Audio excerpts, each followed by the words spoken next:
எப்படி இருக்குன்னு பார்த்தீங்கன்னா, காளிதாஸ் 1 அந்த படம் வந்து கொஞ்சம் நல்ல படம் தான் எல்லாமே. ஃப்ரெண்ட்ஸ் எல்லாம் வந்து என்னென்னா படம் பார்த்துட்டாங்க. அவங்க சொன்னோடனே சரி ஓகே நல்லா இருக்கும் அப்படின்னு வச்சு அழகாக இன்வெஸ்டிகேஷன் பண்ணி யார் கொலையாளின்னு கண்டுபிடிச்சி கோர்ட்டு இல்லை அட்லீஸ்ட் தண்டனை வாங்கி கொடுக்குறது எங்களுடைய வேலை. இதை விட்டுட்டு அதில் ஒரு துணை கதை நம்ம 5 ஸ்டார் இதே மாதிரி சைல்டு அபியூஸ் கேஸ் வந்துடும். அதுலேருந்து தப்பிச்சு வந்து அது யார் அதை பண்ணாங்கன்னா இவர் பழி வாங்குவார் ஒரு பக்கம். சரி ஓகே, ஒரு பக்கம் அவர் பழி வாங்குறாரு, இவர் தான் கொலையாளின்னு பார்த்தா இவரு பெரிய தாதாவான், அவரையும் வேஸ்ட் பண்ணி வச்சுருக்காங்க. சரி ஓகே, இவராவது என்ன பண்ணுவார், அவர் பார்த்தீங்கன்னா அஜய் கார்த்திக், அவரும் பார்த்தீங்கன்னா இதே மாதிரி பார்க்குறாரு, முறைக்கிறாரு, போகிறாரு, வராரு. அடுத்தது அதே அப்பார்ட்மெண்ட்டில் இன்னொரு கொலை நடக்குது. அது கொலையா தற்கொலையான்றது அப்படியே அது போகிற போக்கில் சொல்லி முடிச்சிட்டாங்க. இதை விட்டுட்டு இந்த ஸ்டோரிக்குள்ளே போயிட்டாங்க. சரி இந்த ஸ்டோரிக்குள்ளே போயிட்டாங்கன்னு பார்த்தா இந்த பக்கம் ஒரு இடத்துக்கு போவார், ஸ்பாட்டுக்கு போனோம்னா அங்கே 3 பேர் 4 பேர் குச்சி ஓடுவாங்க. அங்கே ஒரு ஃபைட்டு, சம்மந்தம் இல்லாமல் அந்த ஃபைட்டு. உள்ளே போனால் சார் இல்லை சார் காப்பாற்ற முடியல, அவங்க அப்பாவே அந்த பொண்ணை போட்டு தள்ளிட்டாருன்னு. சரி ஓகே, ஒரு போலீஸ்னால் இவ்வளோ கஷ்டம்.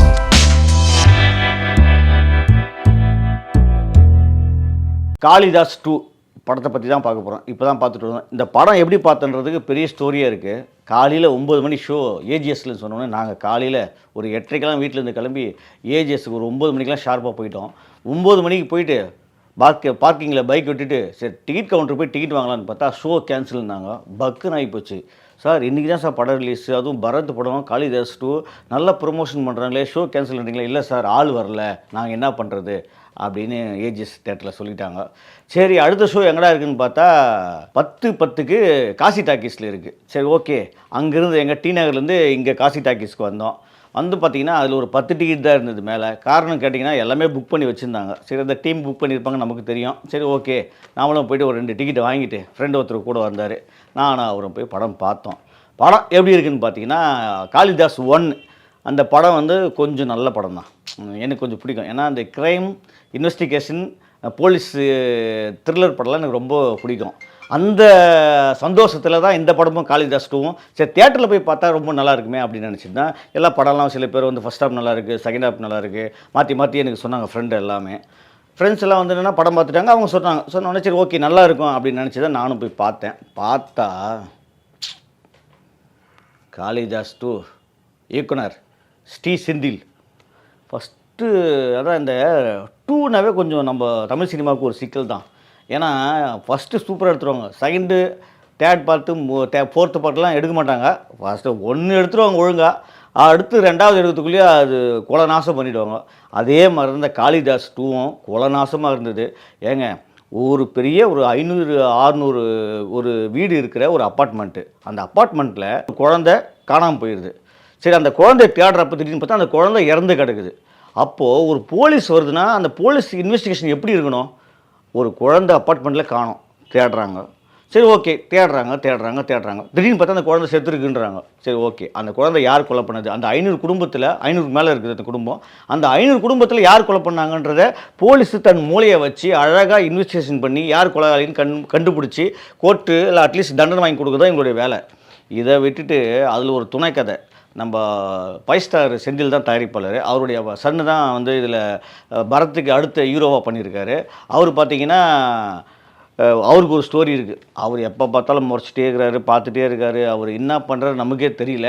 அவருக்கு பார்த்திங்கன்னா அவர் ஒரு லவ் பண்ணுவாராம். அந்த லவ்வில் பார்த்திங்கன்னா அவருக்கு வந்து ஒரு பிரச்சனை வந்துடுமா, அவர் மேலே ஒரு கொலை கேஸ் வந்துடும், இதே மாதிரி சைல்டு அபியூஸ் கேஸ் வந்துடும். அதுலேருந்து தப்பிச்சு வந்து அது யார் அதை பண்ணாங்கன்னா இவர் பழி வாங்குவார் ஒரு பக்கம்.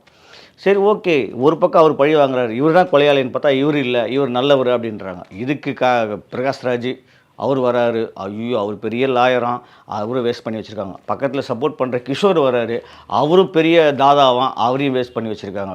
சரி ஓகே, இவராவது என்ன பண்ணுவார், அவர் பார்த்திங்கன்னா அஜய் கார்த்திக், அவரும் பார்த்திங்கன்னா இதே மாதிரி பார்க்குறாரு, முறைக்கிறாரு, போகிறாரு, வராரு. இந்த படத்துக்கும் ஒரு குழந்தை இறந்துச்சு, ஒரு 3 வயசு குழந்தை இறக்குது, அதை கண்டுபிடிக்கிறத விட்டுட்டு அந்த பக்கம் தனி ஸ்டோரி போகுது. அடுத்தது அதே அப்பார்ட்மெண்ட்டில் இன்னொரு கொலை நடக்குது. அது கொலையா தற்கொலையான்றது அப்படியே அது போகிற போக்கில் சொல்லி முடிச்சிட்டாங்க.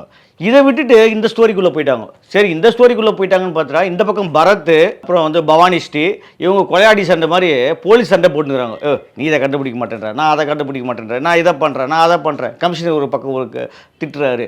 திருப்பி இந்த பவானி ஸ்ரீ, கமிஷனரு, பரத், இந்த 3 பேருக்குள்ளேயே ஒரு போலீஸ் ஒரு என்னையோ இந்த தமிழ்நாடு போலீஸ்லாம் இப்படியாவா இருக்கும் அப்படின்ற நமக்கே ஒரு கேள்வி வந்துச்சு. அந்த அளவுக்கு கேவலமான ஸ்க்ரீன் பிளே, கேவலமான ஸ்டோரி, எல்லாமே அவ்வளோ அமெச்சூராக இருந்தது. மேக்கிங்லாம் சுத்தமாக நல்லா இல்லை. அதுவும் சரி, ஓகேங்க. நமக்கு அது நம்ம என்ன பண்ணுவோம், யார் அந்த கொலையில் முக்கியமாக அந்த அப்பார்ட்மெண்ட் பார்த்தீங்கன்னா சங்கீதா மேலே ஒரு டவுட்டு. சரி, அந்த சங்கீதா மேலே ஒரு டவுட்னா திருப்பியும் பார்த்தீங்கன்னா இன்னொருத்தர் மேலே யார், அந்த அப்பார்ட்மெண்ட்டோட அவர் கார்த்திக், காமெடி நடிகர் தான், அவர் மேலே ஒரு டவுட்டு. திருப்பி அதுக்கு வேறு யாருன்னு பார்த்தா சம்மந்தம் இல்லாமல் இதெல்லாம் வந்து ஒரு உப்பு சப்பு இல்லாமல் இந்த ஏதோ சேர்க்கணுன்னு இந்த படத்துக்காக இப்படி சேர்த்து விட்ட மாதிரி இருந்தது. நம்ம படம் பார்க்குறப்போ ரொம்ப ரொம்ப ஸ்லோவாக இருந்தது, போர் அடிக்குது. ரிப்பீட் சீன் மறுபடியும் அதே மாதிரி. இந்த படம் வந்து ஆரம்பத்திலே நான் இந்த படம் கண்டிப்பாக மொக்கையாக தான் இருக்குன்னு காரணம் என்ன நினைக்கிறேன், ஃபஸ்ட்டு எடுத்தோன்னா பரத் எடுத்தவுடனே ஒரு போலீஸ் ஆஃபீஸர் ஒரு இடத்துக்கு போவார். ஸ்பாட்டுக்கு போனோன்னா அங்கே 3 பேர் 4 பேர் குச்சி ஓடுவாங்க. அங்கே ஒரு ஃபைட்டு, சம்மந்தம் இல்லாமல் அந்த ஃபைட்டு. உள்ளே போனால் சார் இல்லை சார் காப்பாற்ற முடியல, அவங்க அப்பாவே அந்த பொண்ணை போட்டு தள்ளிட்டாருன்னு. சரி, ஓகே, ஒரு போலீஸ்னால் இவ்வளோ கஷ்டப்படுறாங்கன்றது முதல்ல காமிக்கிறாங்க. அடுத்து பார்த்தீங்கன்னா இந்த நம்ம அஜய் கார்த்தி வந்து பார்த்தீங்கன்னா ஒருத்தன் கடத்தின்னு போகிறாரு. அங்கே போய் அவங்ககிட்ட ஒரு ஃபைட்டு, அவனை சாவடிக்கிறாரு. சரி, அதுக்கு நான் பார்த்தீங்கன்னா திருப்பி அதுவும் ஒரு மொக்க ஃபைட்டு. திருப்பி அஜய் கார்த்தி பரத்தை சண்டை போட்டுவோம். ஏன்பா எதுக்குப்பா சண்டை போடுறீங்க நீங்கள், ஒரு போலீஸ் ஆஃபீஸர் நான் சொல்லி புரிய வைக்கலாம்ல. அது வேணுன்னே இந்த சீன்லாம் திணிச்ச மாதிரியே நமக்கு இருந்தது. அங்கே ஒரு ஃபைட்டு, அப்புறம் வந்து நான் சொல்கிறது கேளு அப்படின்னு இவர் சொல்லுவார். இது வந்து நமக்கு ஐயோ இந்த மாதிரி அம்மெச்சூரமான சீனு. இதெல்லாம் நம்ம பார்க்குறப்ப நமக்கு ஒரு கோவம் என்ன வருதுன்னா, காளிதாஸ் வந்து ஒரு கதையை நேர்கோட்டிலே கரெக்டாக இருக்கும். இது சம்மந்தம் இல்லாமல் பிரித்து போகிற மாதிரி, சம்மந்தம் இல்லாமல் சீனுக்கு சம்மந்தம் இல்லாமல் கதைக்கு சம்மந்தம் இல்லாமல் வருது. அது சம்மந்தம் இல்லாமல் ஒரு காரணம், இந்த ஒரு கொலை நடந்திருக்கும், கடைசியில் கண்டுபிடிச்சிருவாங்க, அது ஒரு மொக்க காரணங்க. ஐயோ, அந்த காரணத்தெல்லாம் என்னால் சொல்லவே முடியாது. நீங்கள் வந்து ஒரு ஏதோ வந்து ஒரு பொம்மையை தூக்கி போடுவாங்களாம், அந்த குழந்தை தெரியாமல் விழுந்துருமா, அந்த குழந்தையை மறைக்கிறதுக்காக ஒரு கொலைக்கு 3 கொலை பண்ணுவாங்களாம். ஐயோ சாமி, அப்பா சாமி.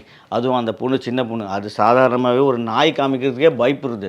அந்த நாய் காமிக்கிறது பயப்படுற பொண்ணு இவ்வளோ பெரிய கொலை எழுந்துருமா. இதுக்கு முன் விரோதமா, அட்லீஸ்ட் ஒரு எமோஷ்னலாக இல்லை வேறு ஏதாவது பகையா அப்படிலாம் எதுவுமே இல்லாமல் ஒரு போகிற போக்கில் ஒரு தப்பு பண்ணுறாங்க. அந்த தப்பை படம் ஃபுல்லாக நீங்கள் இழுத்து வச்சு கிளைமேக்ஸ் முடிகிறப்ப நமக்கு சப்புன்னு ஆகிப்போச்சு. பாரத் நல்லா தான் நடிச்சிருக்காரு, பிரயோஜனமே இல்லை.